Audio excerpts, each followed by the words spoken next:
أعوذ بالله السميع العلي العظيم من الشيطان اللعين الرجيم بسم الله الرحمن الرحيم الحمد لله الذي هدانا لهذا وما كنا لنهتدي لولا أن هدانا الله لقد جاءت رسل ربنا بالحق الصلاة والسلام على سيدنا ونبينا وشفيعنا ومولانا ومولى الثقلين جد الحسن والحسين أبي القاسم محمد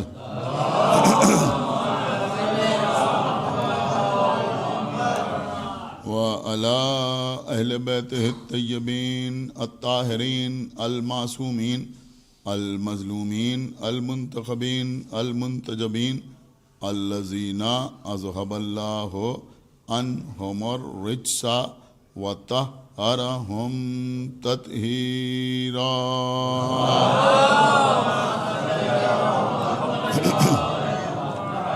ولعنة الله على أعدائهم وقتلتهم وغاصبي حقوقهم ومنكري فضائلهم ومصائبهم أجمعين من الآن إلى يوم الدين.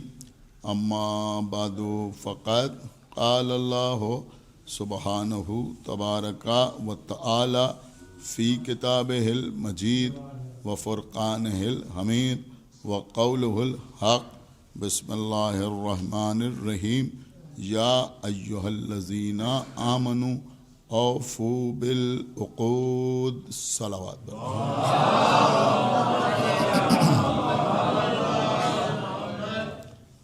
حضرات، سورہ مبارکہ مائدہ جو قرآن کا 5واں سورہ ہے، یہ سورہ ہمارے اور آپ کے لیے بہت زیادہ اہمیت کا حامل ہے. اس کا سبب یہ ہے کہ اسی سورہ مبارکہ میں آیہ بلغ بھی موجود ہے اور آیہ تکمیل دین بھی موجود ہے.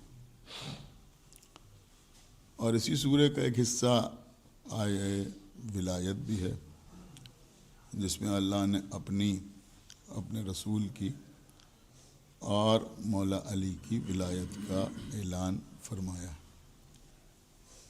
تو اس سورہ کی پہلی آیت کا ایک مختصر سا حصہ ہے جس کو میں نے سرنامہ سخن قرار دیا ہے. ارشاد رب العزت ہو رہا ہے بسم اللہ الرحمن الرحیم کے بعد یا ایھا الذین آمنوا، اے ایمان لانے والوں، یعنی اے کلمہ پڑھنے والوں، اے کلمہ شہادتین اپنی زبان پر جاری کرنے والوں. یہ وضاحت میں نے صرف اور صرف اس لیے کی کہ کلام الہی میں بہت سی آیات ایسی ہیں جن کی ابتدا یا ایھا الذین آمنوا سے ہوتی ہے. خاص طور سے ایسی تمام آیات کہ جن میں اللہ نے کسی امر کا حکم صادر فرمایا ہے یا پھر محرمات سے روکا ہے، تو اکثر مواقع پر اللہ نے گفتگو کا آغاز یا ایھا الذین آمنوا سے کیا ہے. اب اگر اس کا بالکل ورڈ بائی ورڈ یا لفظ بہ لفظ ترجمہ کیا جائے لغوی اعتبار سے، تو یہی ہوتا ہے کہ اے ایمان لانے والوں یا اے صاحبان ایمان. لیکن جو اقوال معصومین ہمارے سامنے ہیں، ان کی روشنی میں ہم آپ کی خدمت میں عرض کر رہے ہیں کہ اللہ کا کسی گروہ کو یا ایھا الذین آمنوا کہہ کر مخاطب کرنا اس گروہ کے کامل الایمان ہونے کا ثبوت نہیں. یہ مطلب نہیں ہے کہ جن لوگوں کو یا ایھا الذین آمنوا کہہ کے پکارا جا رہا ہے وہ سب بالکل پرفیکٹ مومن ہیں یا ان کے ایمان میں کسی قسم کا شک یا شبہ نہیں کیا جا سکتا. بات صرف اتنی ہے کہ جب اللہ ایسے لوگوں سے گفتگو کرتا ہے کہ کہ جو کلمہ پڑھ چکے ہیں، جنہوں نے لا الہ الا اللہ کہہ لیا ہے، جنہوں نے محمد رسول اللہ اپنی زبان پر جاری کر لیا ہے، تو اللہ ان کو مخاطب کرتا ہے تو کہتا ہے یا ایھا الذین آمنو، اے ایمان لانے والو۔ اب اللہ حکم دے رہا ہے اس آیت میں، کیا حکم دے رہا ہے؟ اوفو بالعقود، یعنی اپنے عقود کے ساتھ، عین قاف واو دال، عقود، اپنے عقود کے ساتھ وفا کرو۔ صلوات پڑھے بر محمد۔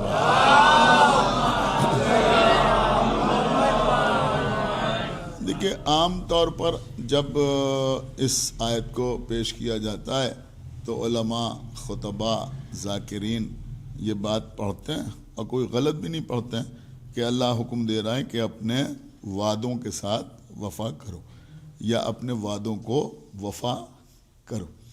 میں آپ کی خدمت میں عرض کروں کہ یہ وعدہ اور عقد یا وعدے اور عقود یہ قریب المعنی ہیں، ہم معنی نہیں۔ ایک صلوات پڑھیں پر محمد۔ میری بات کو آپ سمجھنے کی کوشش کریں کہ اگر یہ تمام زبانوں کا قاعدہ ہے کہ اگر دو الفاظ مختلف زبانوں سے تعلق رکھتے ہوں، ایک عربی کا ہو ایک فارسی کا ہو، یا مثلا ایک لفظ اردو کا ہو ایک لفظ ہندی کا ہو، ایک لفظ فرانسیسی زبان کا ہو اور ایک لفظ جرمن کا ہو، تو یہ ممکن ہے کہ ان کے معنی ایک ہوں۔ لیکن اگر ایک ہی زبان کے دو الفاظ ہیں تو ہو سکتا ہے کہ ہم ان دونوں الفاظ کو ایک معنی میں استعمال کرتے ہوں، لیکن وہ ہم معنی ہوتے نہیں، ان میں کچھ نہ کچھ فرق ضرور ہوتا ہے۔ صلوات پڑھیں بر محمد۔ جس کو اہل زبان جانتے ہیں، جس کو لسانیات کے ماہرین اچھی طرح سے جانتے ہیں۔ میں نے ایسے بہت سے الفاظ پر تقریریں کی ہیں، ذاکری کی ہے، مجلسیں پڑھی ہیں، مثلا فاتر اور خالق، مثلا مودت اور محبت۔ ایک صلوات پڑھیں بر محمد۔ تو ان میں تھوڑا سا فرق ضرور ہوتا ہے۔ اب قبلہ شعراء کے لیے یہ آسانی ہوتی ہے۔ دیکھیے یہ شاعری جو ہے یہ بھی ایک پورا علم ہے، اور علم کے ساتھ ساتھ فن بھی ہے، تو اس میں بہت سے قواعد بھی ہیں، بہت سے قوانین بھی ہیں جن کی پابندی کرنا پڑتی ہے، اور کچھ رعایتیں بھی ہیں۔ کچھ مسئلے ایسے ہیں کہ نثر میں آسان ہیں، نظم میں مشکل ہیں، اور کچھ معاملات ایسے ہیں جو نثر میں مشکل ہیں، نظم میں آسان ہیں۔ تو نظم میں جو آسانیاں ہیں ان میں ایک آسانی یہ بھی ہے کہ نظم میں یا اشعار میں جو قریب المعنی الفاظ ہیں ان کو ہم معنی کے طور پر استعمال کر لیا جاتا ہے، اور اسی کو ضرورت شعری کہا جاتا ہے۔ صلوات پڑھیں بر محمد۔ وہ تو آسان ہے۔ تو میں آپ کی خدمت میں عرض کرنا چاہوں گا کہ عقد اور وعدہ قریب المعنی ہے، یعنی اگر آپ سمجھنا چاہتے ہیں عقد کو تو وعدے کو سمجھ لیں تو آپ کی سمجھ میں آ جائے گا کہ عقد کا مطلب کیا ہے۔ لیکن عقد کے معنی کچھ اور ہوتے ہیں، وعدے کے معنی کچھ اور ہوتے ہیں، نظر کے معنی کچھ اور ہوتے ہیں۔ یہ سب قریب المعنی ہیں۔ اب ظاہر سی بات ہے کہ میں نے آپ کے سامنے جو آیت پڑھی ہے اس میں نہ نظر کا لفظ ہے نہ وعدے کا لفظ ہے، بلکہ اس میں لفظ جو ہے وہ ہے عقود۔ عقود جو ہے یہ عقد کی جمع ہے۔ کس کی جمع ہے؟ عقد کی جمع ہے۔ اگر ایک ہوگا تو اسے عقد کہا جائے گا، اگر بہت سے ہوں گے تو انہیں عقود کہا جائے گا۔ میرے خیال میں یہاں جتنے حضرات بیٹھے ہوئے ہیں یہ عقد کے معنی سے اچھی طرح واقف ہوں گے۔ ایک صلوات پڑھے بر محمد۔ دیکھیں آج کی اس مجلس کو بہت غور سے سنیں، نہایت پڑھے لکھے حضرات میرے سامنے بیٹھے ہوئے ہیں، اور میں سمجھ رہا ہوں کہ میری بات جو ہے وہ آپ تک پہنچے گی ضرور، اور میں سمجھانے کی کوشش کروں گا بچوں کو بھی کہ عقد کے معنی سے آپ واقف ہیں۔ تمام حضرات کے گھروں میں 2 4 5 انویٹیشنز جو ہیں وہ عقد کے سلسلے میں موجود ہوں گے۔ ایک صلوات پڑھیں بر محمد۔ ہو سکتا ہے جو حضرات یہاں بیٹھے ہیں ان میں سے بھی کچھ اٹھ کے کسی عقد میں جائیں، تو عقد جو ہے وہ لفظ ہمارے یہاں استعمال ہوتا ہے، لیکن عقد کا لفظ قبلہ یہاں پر بھی تھوڑی سی غلط فہمی ہوتی ہے کہ ہمارے یہاں عقد کو نکاح سمجھا جاتا ہے اور نکاح کو عقد سمجھا جاتا ہے۔ صرف ایک ہی عقد لوگ جانتے ہیں، انہوں نے کہا عقد کا مطلب ہے نکاح، ہم سمجھتے ہیں عقد کا مطلب نکاح اور نکاح کا مطلب عقد، لیکن حقیقت یہ ہے کہ نکاح کے معنی کچھ اور ہیں اور عقد کے معنی کچھ اور۔ ہو سکتا ہے اس وقت بچوں کے لیے کوئی نئی بات پیش کر دی جائے کہ بھائی عقد کا مطلب کچھ اور ہوتا ہے اور نکاح کا مطلب کچھ اور ہوتا ہے. صحیح لفظ جو ہے وہ ہے عقد نکاح.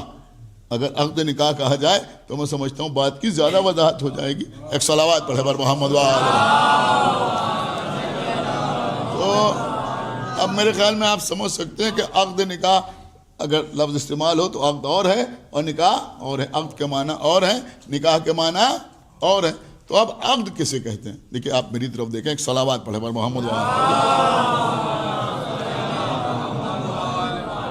دیکھیں بڑی اہم گفتگو ہے تو میں چاہتا ہوں کہ بات رائگاں نہ جائے اور کچھ باتیں بھی آپ تک پہنچ جائیں کہ عقد کے جو لغوی معنی ہے, یعنی اگر ڈکشنری میں آپ دیکھیں یا یوں سمجھیں کہ جو پرائمری میننگ ہے, یعنی سب سے پہلے بنیادی معنی عقد کے کیا ہے؟ عقد کا مطلب ہوتا ہے باندھنا. بات آپ کی سمجھ میں آئی؟ عقد کا مطلب ہوتا ہے باندھنا. باندھنے کو کہتے ہیں عقد. میرے خیال میں اب آپ تھوڑا قریب ہو گئے. تھوڑا اور آگے بڑھیے, عقد کے معنی اور کیا بیان ہوتے ہیں, یعنی لغوی اعتبار سے اور کیا بیان ہوتے ہیں؟ عقد کے معنی ہے باندھنا. عقد کے معنی ہے رسی سے باندھنا. کہے سے باندھنا؟ ایک صلوات پڑھے بر محمد باندھنا بھی, یعنی اگر آپ رسی سے بھی نہ بھی باندھیں تب بھی اسے عقد کہا جائے گا, اور رسی سے باندھنا اس کو بھی عقد کہا جاتا ہے. کچھ اور آگے بڑھیے, رسی میں گرہ باندھنا, گرہ باندھنا, گانٹ باندھنا, اس کو بھی کہتے ہیں عقد. اب آپ بہت خاموش ہیں, آپ کی خاموشی توڑنے کے لیے میں ایک جملہ آپ کی خدمت میں عرض کروں کہ مولا علی کو مشکل کشا بھی کہا جاتا ہے اور عقدہ کشا بھی کہا جاتا ہے. صلوات پڑھے بر محمد عقدہ کشا. آپ نے غور کیا یا نہیں غور کیا؟ عقدہ کشا. دیکھیں اب اس سے زیادہ آسانی سے سمجھایا نہیں جا سکتا. عقدہ کشا, عقدہ کشا کا مطلب کیا ہوتا ہے؟ عقدہ کشا کا مطلب ہوتا ہے گرہ کھولنے والا. ایک صلوات پڑھتے بر محمد اب یہ بھی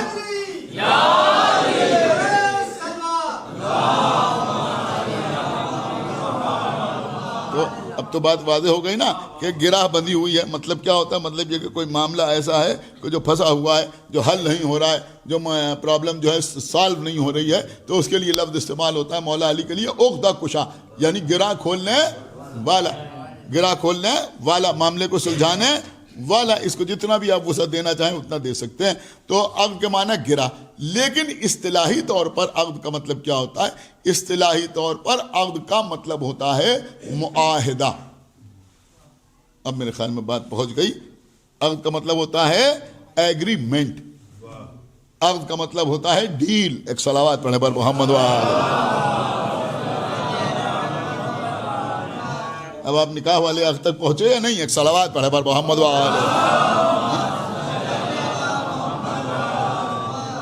عقد کا مطلب ہوتا ہے کیا؟ ایگریمنٹ. عقد کا مطلب معاہدہ, عقد کا مطلب ایگریمنٹ. اب میں آپ کی خدمت میں عرض کروں کہ ایگریمنٹ کب ہوتا ہے, معاہدہ کب ہوتا ہے. دیکھیں اسی لیے عقد کے ساتھ بہت سی اضافتیں استعمال ہوتی ہیں. عقد نکاح, نکاح کا ایگریمنٹ.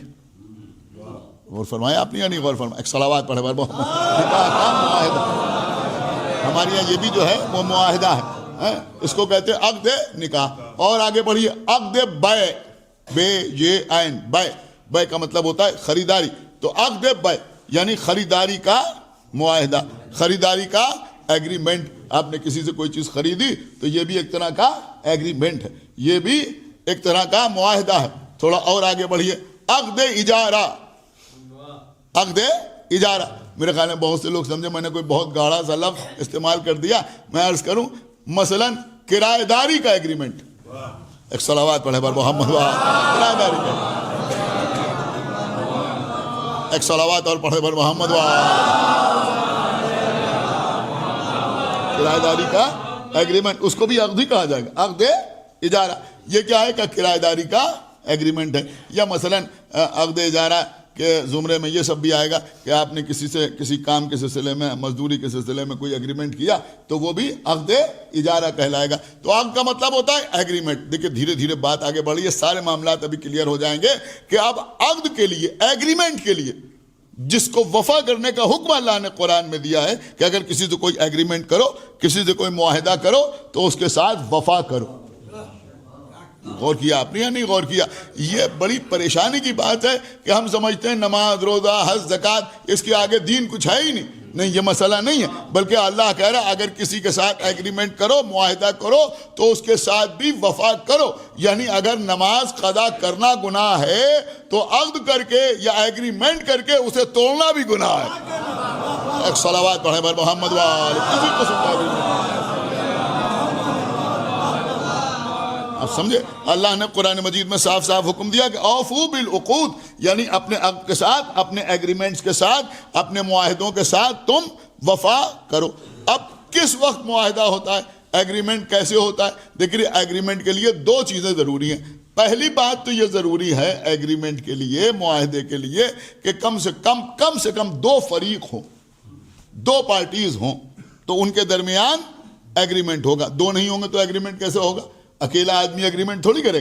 دو آدمی ہوں گے تو انہی کے درمیان تو ایگریمنٹ ہوگا. تو دو آدمیوں کے درمیان ایگریمنٹ ہوتا ہے.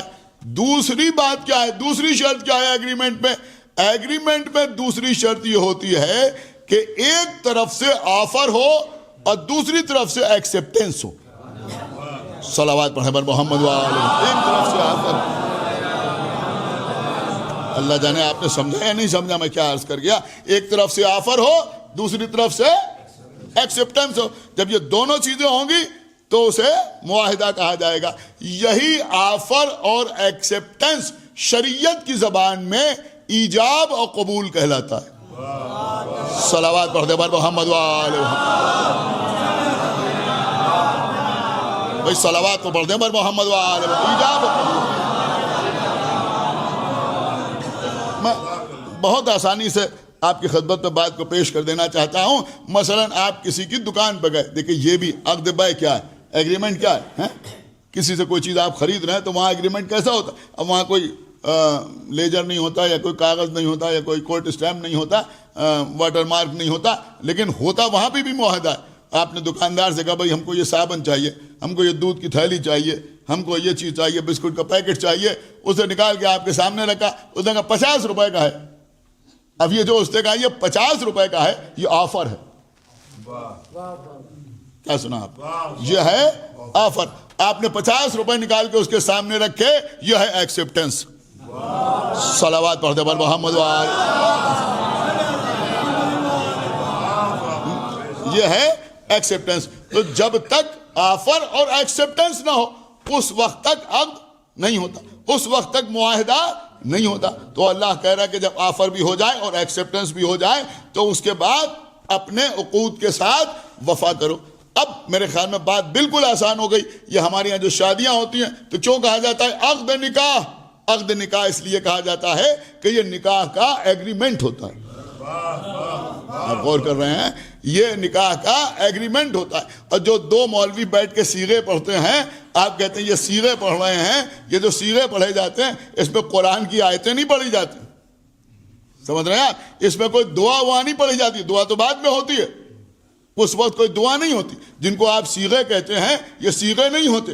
یہ بھی صرف اور صرف آفر اور ایکسیپٹنس ہی ہوتا ہے، جس کو ایجاب اور قبول کہتے ہیں. صلوات پڑھیں بر محمد وآلہ.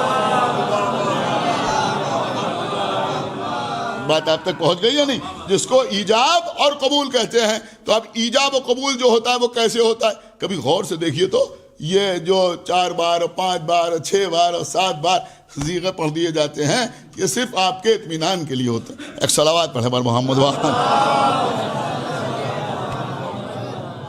اگر ایک بار بھی ایجاب و قبول ہو جائے تو نکاح ہو جاتا ہے. سمجھا؟ عقد کا انعقاد ہو جاتا ہے. اگر صرف ایک بار ہو جائے، ایک بار ایجاب اور ایک بار قبول، ایک بار آفر، ایک بار ایکسیپٹنس ہو جائے تو معاملہ ختم ہو جاتا ہے. لیکن صرف دل کی تسلی کے لیے اور دوسروں کے اطمینان کے لیے، سمجھ رہے ہیں آپ؟ علماء جو پڑھاتے ہیں نکاح وہ 2 بار 3 بار 4 بار 5 بار جتنی بار چاہیں وہ پڑھ دیں، یا الفاظ بدل کے پڑھیں. ایک صلوات پڑھیں بر محمد. لیکن مسئلہ صرف یہی ہوتا ہے کہ ایک بار میں سمجھتا ہوں کہ اس کو اور آسانی سے میں آپ کی خدمت میں عرض کر سکتا ہوں کہ سلام مستحب ہے، جواب سلام واجب ہے. ہم نے کہا سلام علیکم، آپ یقین مانیں اگر آپ صرف وعلیکم کہہ دیں تب بھی جواب ہو جاتا ہے.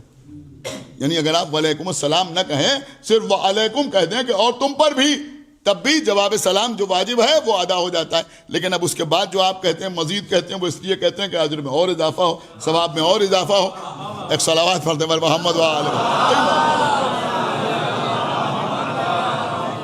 دیکھو، ہو سکتا ہے آپ سوچ رہا ہوں کہ یہ میں آج پڑھ کے آ رہا ہوں، لیکن میں آپ کی خدمت میں جان بوجھ کے عرض کر رہا ہوں. اور عزیزوں، انہی مسائل سے فضائل برآمد ہوتے ہیں. آپ نے کبھی اس بات پر غور کیا؟ دیکھیے ہمارے سماج میں کیا ہوتا ہے، اگر کہیں شادی کا معاملہ ہو تو پیغام کدھر سے جاتا ہے عام طور پر؟ میں نے کہا بھائی لڑکے والے جو ہیں وہ لڑکی والوں کی طرف پیغام بھیجتے ہیں. یہی تو ہوتا ہے نا. اکثر لوگ کہتے ہیں بھائی ہماری تو لڑکی، ہم لڑکی والے، ہم کہاں پیغام بھیجیں گے، پیغام تو ادھر سے آنا چاہیے. تو عام طور پر جو پیغام جاتا ہے وہ کدھر سے جاتا ہے؟ لڑکے والوں کی طرف سے جاتا ہے. لیکن جب نکاح ہوتا ہے تو آپ کو معلوم ہے کیا ہوتا ہے؟ خدا کے لیے بیدار ہوئیے، نہیں توجہ فرما رہے ہیں آپ. جب نکاح ہوتا ہے تو کیا ہوتا ہے؟ جب نکاح ہوتا ہے تو کیا ہوتا ہے؟ قبلہ جب نکاح ہوتا ہے تو لڑکے والوں کی طرف سے آفر نہیں ہوتا ہے.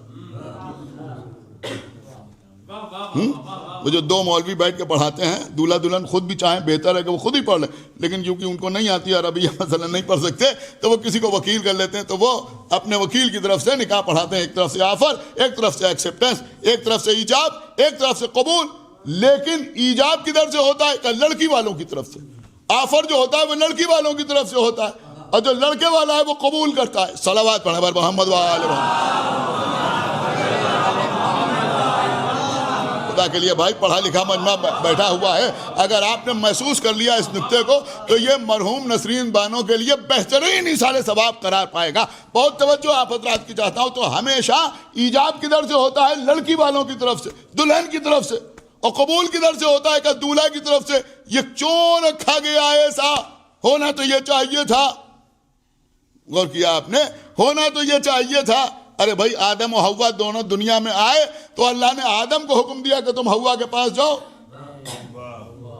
سنا آپ نے یا نہیں سنا؟ حوا کو حکم نہیں دیا اللہ نے کہ تم آدم کے پاس جاؤ.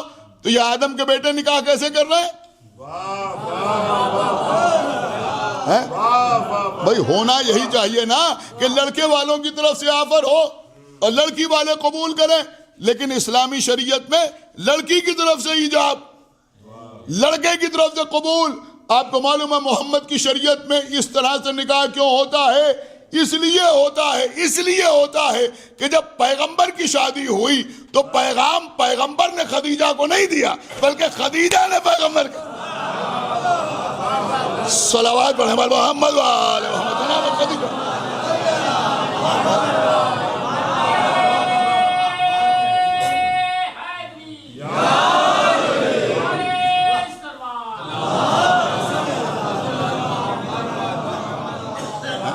باقی شادیاں اور ہیں، لیکن جناب خدیجہ نے پیغام بھیجا پیغمبر اسلام کے پاس. پیغمبر بھی اگر پیغام بھیج دیتے تو کوئی مسئلہ نہیں تھا، لیکن قبلہ اگر پیغمبر اسلام پیغام بھیجتے تو مخالفین یہ کہتے کہ مالدار خاتون تھی. سمجھا؟ مالدار خاتون تھی، لہذا پیغمبر نے پیغام بھیجا. لہذا خدیجہ نے پیغام بھیج کے بتایا کہ دیکھو یہاں عقد کی بنیاد دولت نہیں ہے، رسالت ہے. صلوات پڑھا بر محمد وآل محمد. ایک صلوات اور پڑھتے بر محمد وآل محمد. تو اسی کی وجہ سے اس کا مطلب یہ ہوا کہ اللہ چاہتا ہے کہ تمہارے گھر میں بھی اگر شادی ہو تو ذہن میں خدیجہ رہیں. باقی آپ نے ذہن میں خدیجہ رہیں. یہ جناب خدیجۃ الکبریٰ ہماری جان قربان. ایک صلوات پڑھے بر محمد وآلہ. کیا شخصیت ہے جناب خدیجۃ الکبریٰ کی، ہماری جان قربان. ایک نکتہ میں نے ان کی والدہ کی مجلس میں آپ کی خدمت میں عرض کیا تھا. یہاں ایک دو باتیں اور آپ کی خدمت میں عرض کر دوں کہ جناب خدیجہ کے سلسلے میں جب لوگوں کو کچھ کہنے کو نہیں ملتا تو دو باتیں کہی جاتی ہیں بڑی شدت سے. ایک بات تو یہ کہ جناب خدیجہ بیوہ تھیں، ان کی شادی ہو چکی تھی. کوئی کہتا ہے ایک ہو چکی تھی، کوئی کہتا دو شادیاں ہو چکی تھی، اور پھر پیغمبر اسلام سے ان کی شادی ہوئی، ان کا عقد ہوا پیغمبر اسلام سے. میں آپ کی خدمت میں ایک بات عرض کر رہا ہوں. دیکھیے اللہ نے جناب مریم کو بڑا مرتبہ عطا کیا، بتول بنایا. ایک صلوات پڑھے بر محمد وآلہ. صحیح تلفظ جو ہے وہ بتول ہی ہے، بتول نہیں ہے. ایک صلوات پڑھے بر محمد وآلہ. اللہ نے جناب مریم کو بتول بنایا، لیکن مریم کی شادی نہیں ہوئی، عقد نہیں ہوا، مگر اللہ نے جناب مریم کو بیٹا عطا کر دیا. شادی نہیں ہوئی مگر بیٹا عطا کر دیا. آپ کو پتہ ہے کیوں؟ اس لیے کہ بتول کے معنی میرے خیال میں آپ کے ذہن میں ہیں، زیادہ وضاحت کی ضرورت نہیں ہے. جو بی بی ہمیشہ پاک رہے اسے بتول کہتے ہیں. اب اس سے زیادہ تو نہیں عرض کر سکتا. جو ہمیشہ پاک رہے اسے بتول کہتے ہیں. اب میں دیکھتا ہوں کہ آپ اشاروں کو کیسے سمجھتے ہیں. دیکھیے، اللہ کی شان یہ نہیں ہے کہ وہ آنکھیں نہیں رکھتا. اللہ کی شان مکمل یہ ہے کہ وہ آنکھیں نہیں رکھتا مگر دیکھتا ہے. کہاں لے آیا آپ کو؟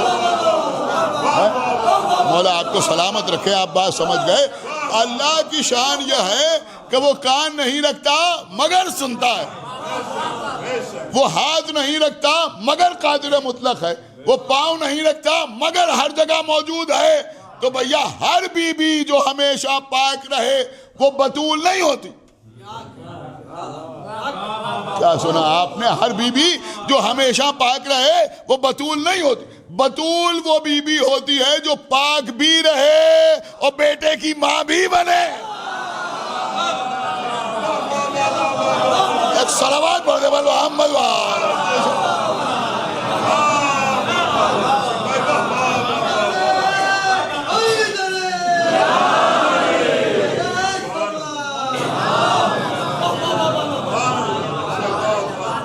تو شاید اللہ نے بغیر عقد کے، بغیر شادی کے مریم کو بیٹا اس لیے بھی عطا کیا کہ لوگ ہر مریضہ کو بتول نہ کہنے لگے.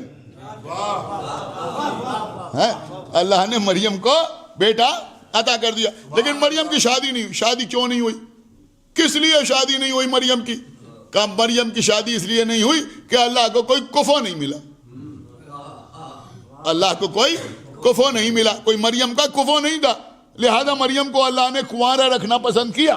مگر غیر کفو سے بتول کی شادی ہو جائے،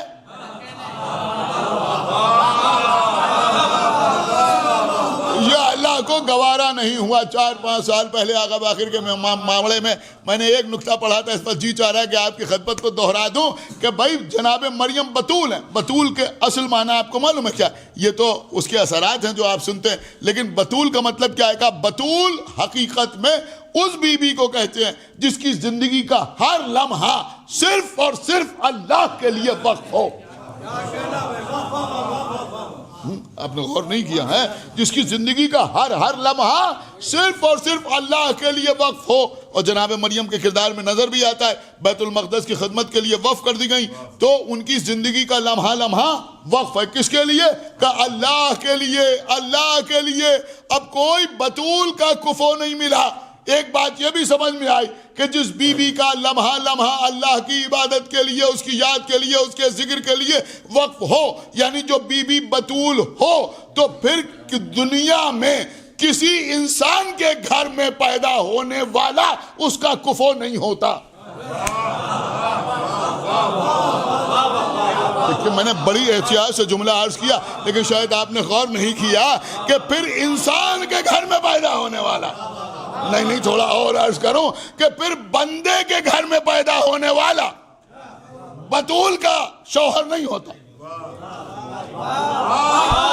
ارے کیا سنا آپ نے؟ پھر وہ بتول کا شوہر نہیں ہوتا. اب جو ہی بیویوں کو اللہ نے بتول بنایا، ایک مریم، کوئی کفو نہ ملا تو مریم کنواری رہ گئی، دوسری فاطمہ زہرا. قانون وہی ہے کہ بندے کے گھر میں پیدا ہونے والا بتول کا شوہر نہیں ہوتا، اسی لیے تو علی اللہ کے گھر میں.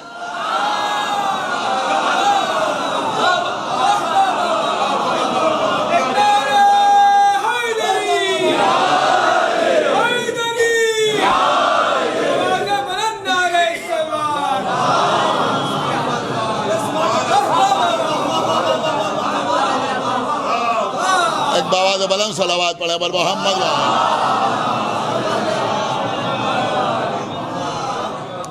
تو ایک بات سمجھ میں آ گئی نا کہ مریم طاہرہ تھی، کوئی طاہر نہیں ملا اس وقت جس کی شادی ان کے ساتھ ہو جائے. مریم معصومہ تھی، کوئی معصوم نہیں ملا جس کے ساتھ ان کی شادی ہو جائے. اب سنیے قبلہ، دیکھیں ہمارے یہاں آپ جانتے ہیں کچھ کام ایسے ہوتے ہیں جو ایک زمانے میں ان کی بڑی اہمیت تھی اور لوگ ان کو سمجھتے تھے. اب رسمن ہوتے ہیں، بہت سے لوگ تو سمجھتے ہی نہیں کہ یہ کیا ہو رہا ہے. مثلا کسی کا انتقال ہو جائے تو شعراء قطع تاریخ کہتے ہیں. آخر میں ایک مصرع ہوتا ہے، آپ نے جملہ سنا ہوگا لیکن بچے سمجھتے نہیں کہ ہو کیا رہا ہے. وہ کہتے ہیں صاحب اس میں مادہ ہے. مادے کا مطلب سمجھتے ہیں؟ مطلب یہ ہوتا ہے کہ جیسے بسم اللہ الرحمن الرحیم کے 786 اعداد ہیں، تو اسی طرح سے جو مصرع آخر میں کہا جاتا ہے جس کو مصرع تاریخ کہا جاتا ہے، تو اس کے حروف کے اگر اعداد نکالے جائیں تو مثلا 1447 چل رہا ہے جس میں انتقال ہوا، تو اس کے اعداد جو ہیں وہ 1447 آ رہے ہیں. یا اگر عیسوی میں نکالا گیا تو مثلا 2025 آ رہے ہیں، یا 2024 جس سن میں بھی اس کا انتقال ہوا وہ آ رہے ہیں. تو آپ نے سنا ہوگا کہ جب شعراء پڑھتے ہیں تو ایک لفظ کہتے ہیں کہ ہاتف کی صدا آئی. ہاتف کا مطلب ہوتا ہے پکارنے والا. تو آپ سنتے ہیں نا کہ ہاتف کی صدا آئی، اور اس کے بعد شاعر جو ہے وہ مصرع پڑھ دیتا ہے. یعنی یہ ہاتف ایسا ہے کہ جو ایسے پکار کے کہتا ہے کہ صرف شاعر سنتا ہے. ایک صلوات فرمائے، اور کوئی نہیں سنتا. صلوات پڑھ دے بر محمد. وہ شاعر سے چپکے سے کہہ کے چلا جاتا ہے اور شاعر جو ہے وہ مصرع پڑھ دیتا ہے. صلوات پڑھ دے بر محمد. یہ شاعری ہے، میں نے اس لیے کہہ دیا کہ آپ تھوڑا ہلکے پھلکے ہو جائیں. تو ہاتف کی صدا ہے. لیکن قبلہ شادیوں میں بھی تاریخ کہی جاتی تھی. آپ جو پرانی مسجدیں ہیں ان کے جو اوپر پتھر لگے ہوئے ہیں ان کو پر آپ غور سے دیکھیں تو اکثر مقامات پر وہاں بھی آپ کو مصرع تاریخ لکھا ہوا ملے گا، فارسی میں یا اردو میں. تو جس سے معلوم ہوتا ہے کہ یہ مسجد کس سن میں بنی. ایک زمانہ ایسا تھا کہ جب یعنی ہم لوگوں سے بہت پہلے جب لوگوں کے نام رکھے جاتے تھے تو وہ جو نام رکھا جاتا تھا اسی میں سن ولادت ہوتا تھا. ایک صلوات پڑھے بر محمد اسی میں سن ولادت. تو یہ ہاتف کی صدا آئی. تو اب میں آپ کی خدمت میں عرض کروں کہ یہ ہاتف کی صدا نہ کسی کے مرنے پر اللہ کوئی سنتا ہے، نہ کسی کی شادی ہو تو کوئی سنتا ہے، نہ کوئی مکان بنے تو کوئی سنتا ہے، نہ مسجد بنے تو کسی کے کانوں میں آواز آتی ہے. بس شاعر نظم کر دیتا ہے کہ ہاتف کی صدا آئی. لیکن تاریخوں میں ملتا ہے کہ جب پیغمبر کے ساتھ جناب خدیجہ کا عقد ہوا تو حقیقت میں جبرائیل نے ہاتف کی صورت میں مابین زمین و آسمان آ کے آواز دی. دیکھیے میں پوری ذمہ داری کے ساتھ پڑھ رہا ہوں. اب جو لوگ کہتے ہیں خدیجہ کا پہلے عقد ہو چکا تھا ان کے لیے جواب حاضر کر رہا ہوں. تو جبرائیل نے کیا پکار کے کہا کہ جب پیغمبر اور خدیجہ کا عقد ہوا تو مابین زمین و آسمان آ کر جبرائیل نے کہا کہ اللہ اس بات پر فخر کر رہا ہے کہ میں نے صادقہ کو صادق سے اور طاہرہ کو طاہر سے بیاہ دیا. صلوات پڑھ دے بر محمد و آل محمد.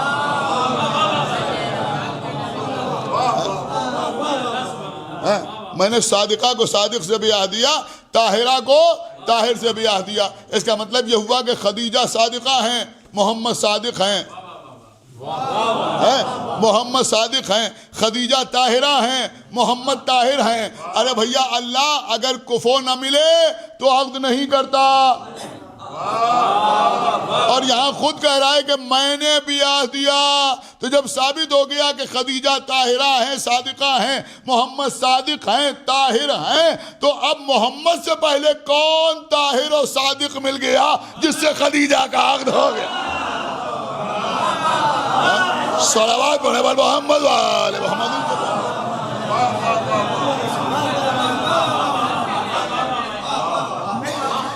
ایک صلوات اور پڑھے بر محمد و آل.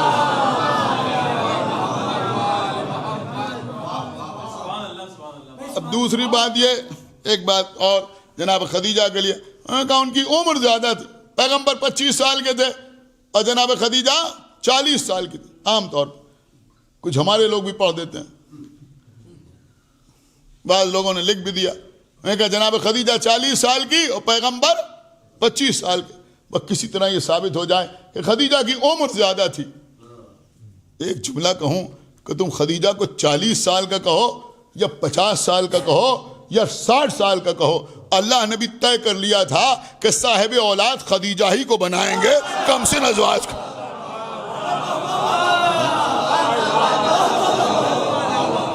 صلوات پڑھتے پر محمد وآلہ.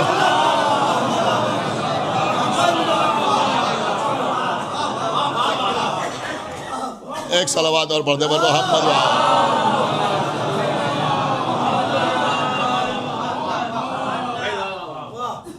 آپ نے کچھ غور کیا؟ جبکہ حقیقت یہ ہے کہ جناب خدیجہ کی جو عمر مبارک تھی وہ 28 سال کی، 28 سال کی جناب خدیجہ. اور پیغمبر اسلام کتنے سال کے؟ کہ پیغمبر اسلام 25 سال کے. تو جناب خدیجہ کی عمر تھی 28 سال اور پیغمبر اسلام کی عمر تھی 25 سال. جناب خدیجہ کے ساتھ عقد ہوا. اب اللہ نے صاحب اولاد بھی بنایا تو خدیجہ ہی کو بنایا. غور کیا آپ نے؟ خدیجہ ہی کو بنایا. حالانکہ وہاں مسئلہ صرف یہ ہے کہ ان کو 6 سال کا بتانے کے لیے ان کو 6 سال کا بتانے کے لیے جناب خدیجہ کو 40 سال کا کہہ دیا جاتا ہے. اما جناب خدیجہ کو تم 140 سال کا کہو، 140 سال کا کہو، اس سے خدیجہ کی عظمت پر کوئی فرق نہیں پڑتا اور نہ پیغمبر کی عزت پر کوئی حرف آتا ہے. لیکن یہ جو تم نے 6 سال کی بنا لی وہ آج سنبھالے نہیں سنبھالی جا رہی.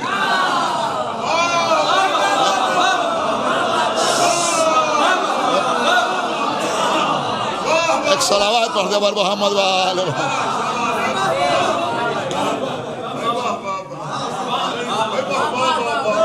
ایک صلوات اور پڑھتے پر محمد وآلہ.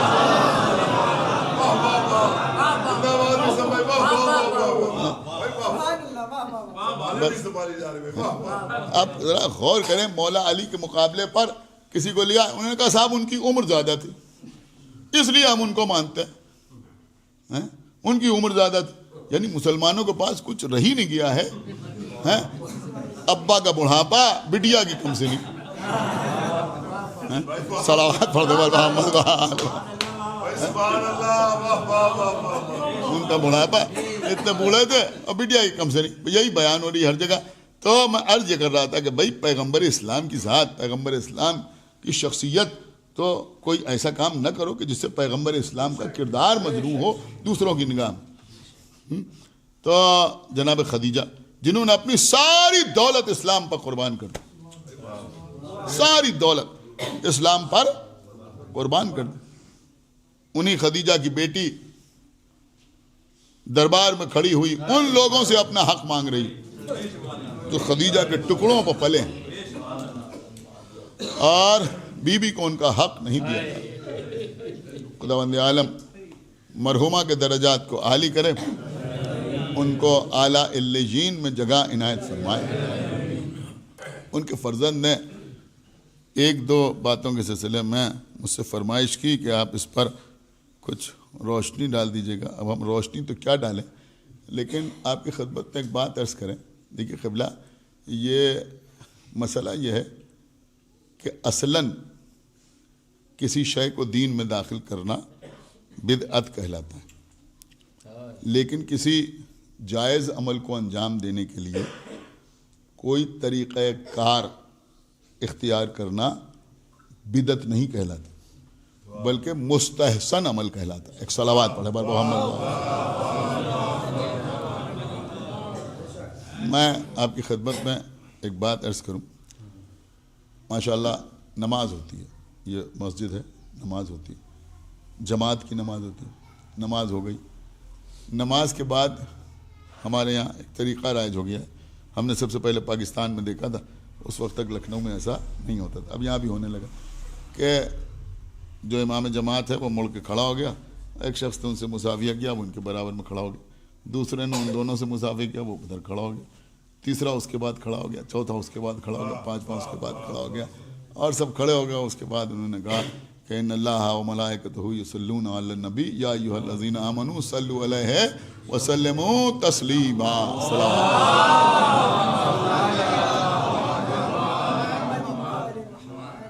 پیغمبر اسلام کی زندگی میں کیا یہ طریقہ تھا؟ کسی معصوم کی حدیث میں یہ حکم ہے؟ کسی مرجع تقلید کی توضیح المسائل میں یہ طریقہ بتایا گیا ہے؟ نہیں بتایا گیا. تو کہ یہ بدعت ہے؟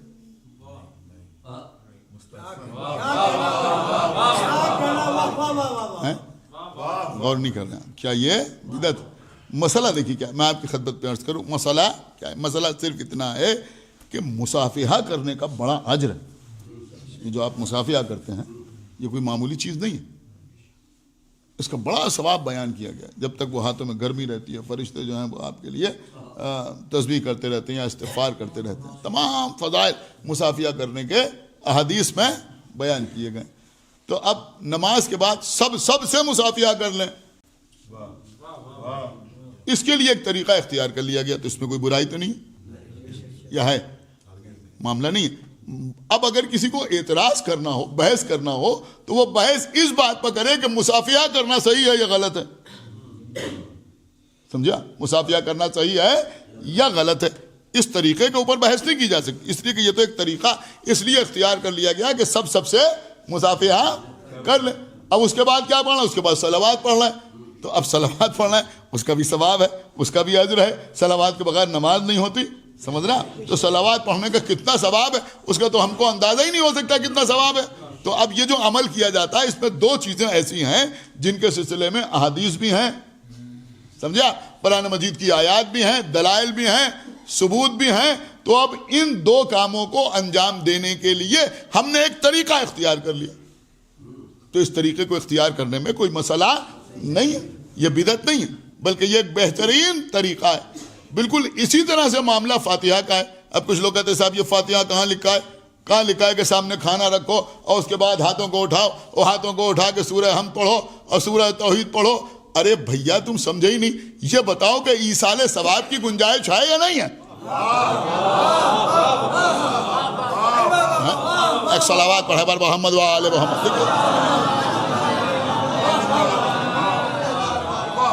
ٹو دا پوائنٹ بات کرنا چاہیے بھائی کہ ایصال ثواب کی گنجائش ہے یا نہیں ہے؟ کہ بالکل ہے ایصال ثواب کی گنجائش.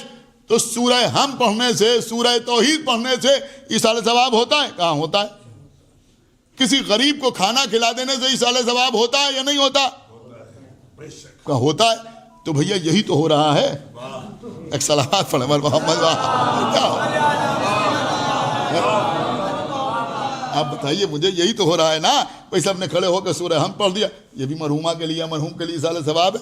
سب نے سورہ توحید کی تلاوت کر لی، یہ بھی مرحومہ کے لیے ایصال ثواب ہے. اس سے بڑھ کے اور کیا ہو سکتا ہے؟ پھر وہ جو کھانا ہے وہ کسی غریب کے گھر چلا گیا، تو اب اس سے بہتر اور کیا ہو سکتا ہے؟ اور پھر سب سے بڑی بات یہ ہے کہ کسی غریب کے گھر چلا گیا جس کو اتنا بہتر کھانا عام طور پہ نصیب نہ ہوتا ہو، نہ ملتا ہو.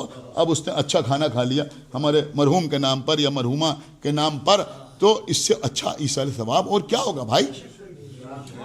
ایک صلوات پڑھ دے بر محمد وآل.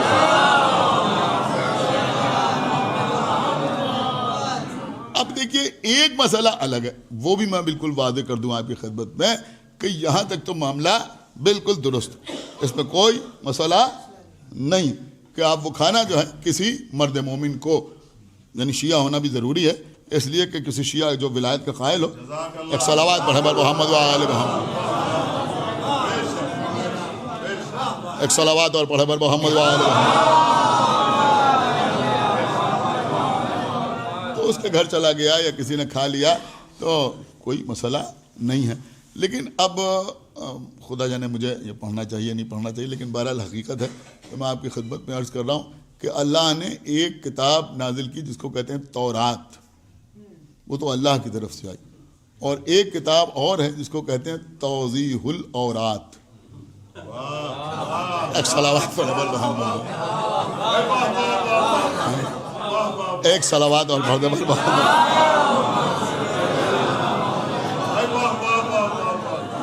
اب میرے خیال میں تورات تو منسوخ ہو گئی لیکن اورات منسوخ نہیں ہے.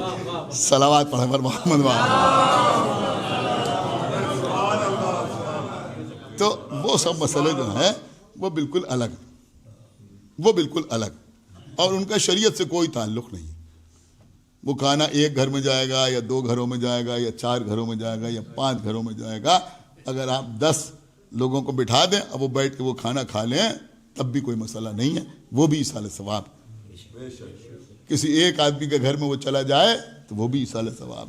اب یہ کہ ایک ہی کو دیا جائے، 2 کو نہ دیا جائے، ایون نمبرز میں دیا نہ جائے، آڈ نمبرز میں دیا جائے، ان ساری چیزوں کا تعلق جو ہے وہ توضیح الاوراد سے۔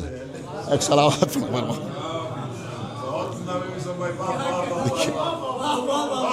اب اس سے زیادہ میں آپ کی خدمت میں نہیں عرض کر سکتا۔ اب خواتین کا مسئلہ ہے، اب آپ میں جتنی جرأت ہو، ایک صلوات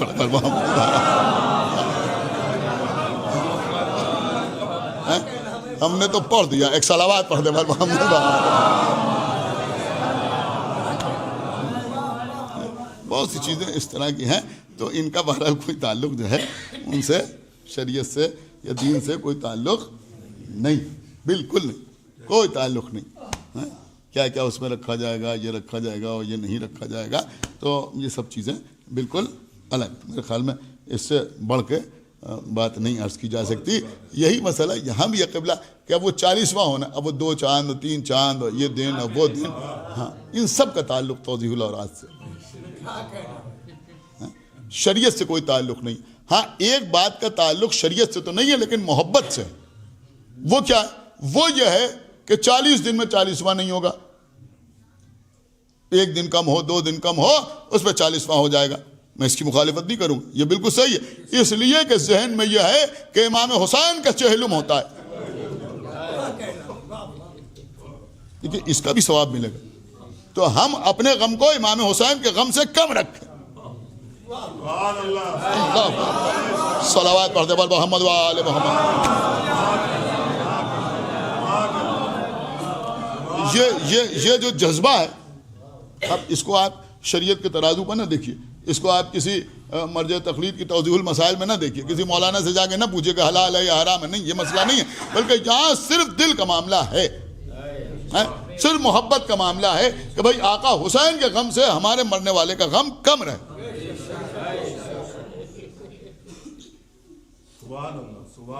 قبلہ یہ لکھنؤ ہے اور لوگ تو بھولتے جا رہے ہیں۔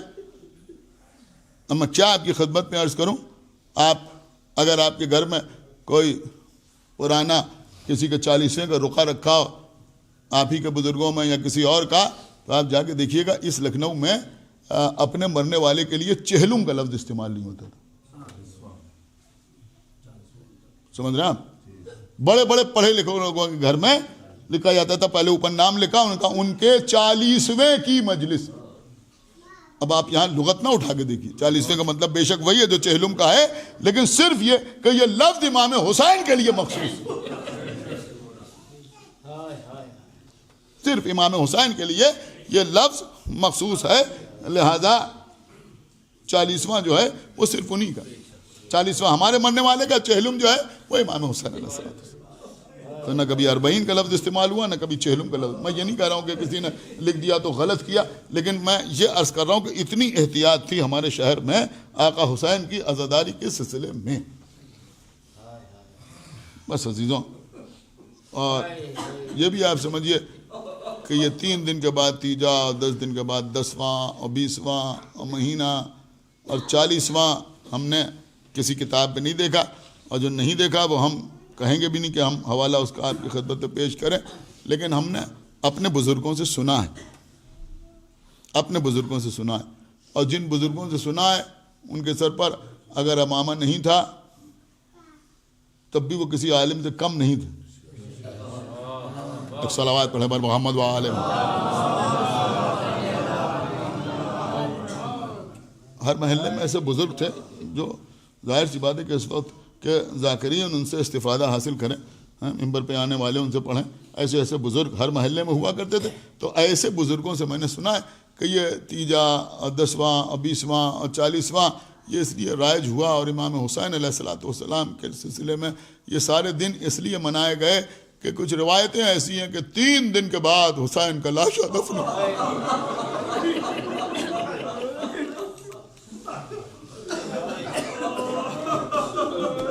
تو 3 دن کے بعد سیم، کسی کتاب میں روایت مل گئی کہ 10 دن کے بعد امام حسین کا لاشا دفن ہوا، تو 10واں کہیں مل گیا 20 دن کے بعد امام حسین کا لاشا دفن کیا گیا، تو 20واں کسی کتاب میں روایت ملی کہ 40 دن کے بعد امام حسین کا لاشا دفن کیا گیا۔ تو آقا حسین کا چہلم، یہ صرف محبت کی باتیں ہیں، محبت نہ کرنے والے سمجھ نہیں سکتے عزیزوں۔ ہمارے یہاں کوئی دنیا سے گزر جائے تو لوگ کوشش کرتے ہیں کہ مرحوم یا مرحومہ کے جو نیئرسٹ ہیں، جو ڈیئرسٹ ہیں، جو قریبی لوگ ہیں، ان کو میت کے امور انجام نہ دینا پڑے۔ آپ نے سنا ہوگا محلے میں کوئی قبر کھدوانے چلا گیا،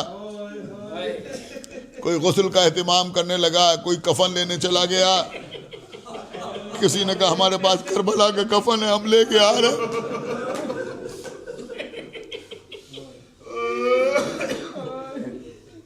ان باتوں سے گھر والوں کو سکون ہوتا ہے، فلاں صاحب قبر کھدوانے کے لیے چلے گئے، وہ مولانا کو لینے کے لیے چلے گئے نماز جنازہ کے لیے، وہ غسل کا اہتمام کر رہے ہیں، وہ یہ کر رہے ہیں، وہ کر رہے ہیں، لیکن کربلا میں حسین کی بہن کے کانوں میں ایسی کوئی آواز نہیں آئی کہ حسین کے غسل کا اہتمام کیا جائے، حسین کے کفن کا انتظام کیا جائے، امام حسین علیہ السلام کی نماز جنازہ پڑھی جائے، حسین کو دفن کیا جائے۔ جزاکم اللہ خیر الجزا۔ بس مجلس تمام ہو گئی، آپ کی آوازیں بلند ہو گئیں۔ جناب زہیر قین جو آقا حسین کے سامنے کھڑے ہوئے تھے اور تیر آ رہے تھے، وہ تیر کھاتے رہے اور امام حسین نماز پڑھتے رہے، شہادت کے درجے پر فائز ہوئے۔ یہ کوفے کے رہنے والے تھے۔ کوفے خبر پہنچی کہ آقا حسین قتل کر دیے گئے اور زہیر قین نے حسین پر اپنی جان قربان کر دی۔ جناب زہیر قین کی بیوہ، ان کی زوجہ پہلے تو روئیں، گریہ کیا، آقا حسین کا نام لے کے ماتم کیا، پھر شکر کا سجدہ کیا اور عجب جملہ کہا، پروردگار تیرا شکر ہے کہ میرا شوہر آقا حسین کے کام آیا۔ سجدے سے سر اٹھایا، کچھ یاد آیا، کچھ خیال آیا، اپنے غلام کو بلایا، کہا فلاں حجرے میں وہ صندوقچہ رکھا ہے، وہ لے آؤ۔ وہ صندوقچہ آیا، کھولا اس کو، اس میں سے ایک کفن نکالا۔ محسوس کر لیں تو قیامت ہے۔ غلام سے کہا سنو، میں نے سنا ہے کربلا میں آقا حسین شہید ہو گئے اور میرے شوہر نے حسین کے اوپر اپنی جان قربان کر دی۔ بھلا میرے شوہر کی حسین کے سامنے کیا حیثیت تھی؟ حسین حسین تھے، میرا شوہر کی کیا حیثیت تھی حسین کے سامنے؟ حسین تو نبی کے نواسے تھے، علی و فاطمہ کے بیٹے تھے۔ حسین کو تو شہادت کے بعد غسل بھی دیا گیا ہوگا، کفن بھی پہنایا گیا ہوگا، نماز جنازہ بھی پڑھی گئی ہوگی، عزت و احترام کے ساتھ دفن کیا گیا ہوگا، لیکن میرے شوہر کو کس نے پوچھا ہوگا؟ اسے کس نے غسل دیا ہوگا؟ کس نے کفن پہنایا ہوگا؟ لہذا یہ کفن لے کے کربلا چلے جاؤ اور میرے شوہر کی لاش کو پہچان کے غسل دینا، کفن پہنانا، دفن کر کے واپس آنا۔ غلام نے کفن لیا، کربلا کا سفر کیا، کربلا پہنچا، پھر واپس آیا، اپنی مالکہ کے سامنے سر جھکا کے کھڑا ہو گیا۔ مالکہ نے پوچھا کیا بات ہے، تم کفن دے آئے؟ اس نے کوئی جواب نہیں دیا۔ پھر پوچھا، اس نے پھر کوئی جواب نہیں دیا، پھر پوچھا، پھر کوئی جواب نہیں دیا۔ آخر میں کہا رہے بتاتا کیوں نہیں؟ اس نے اپنی ابا کے دامن سے کفن نکالا، مالکہ کے سامنے رکھ دیا، کہا رہے تو کفن دے کے نہیں آیا؟ پھر کہتی ہے تو تو بڑا اطاعت گزار بندہ ہے۔ اس کے بعد مالکہ نے اپنے غلام سے سوال کرنا شروع کیے کہ کیا تو کربلا جا نہیں پایا؟ اس نے کہا نہیں بی بی، میں کربلا ہو کے آ رہا ہوں۔ کہا اچھا، کیا تجھے وہاں کسی نے کفن دینے سے روکا؟ کہا بی بی وہاں کوئی تھا ہی نہیں، تو روکتا کون؟ اب اس نے بڑا عجیب سوال کیا کہ کیا تو اپنے آقا کی لاشوں کو پہچان نہیں پایا؟ اس نے کہا نہیں بی بی پہچان لیا تھا. کہا پھر جلدی بتا کہ کفن کیوں نہیں دیا؟ اس نے کہا بی بی میں نے پہچان بھی لیا تھا, میں کربلا پہنچ بھی گیا, کربلا میں کوئی روکنے والا بھی نہ تھا, لیکن میں نے کفن اس لیے نہیں دیا کہ میرے پاس کفن ایک تھا, بے کفن لاشیں 72 پڑے ہوئے تھے. اے بی بی سب سے بڑھ کے میرے آقا کے آقا حسین کا لاشا بے گورو کفن پڑا.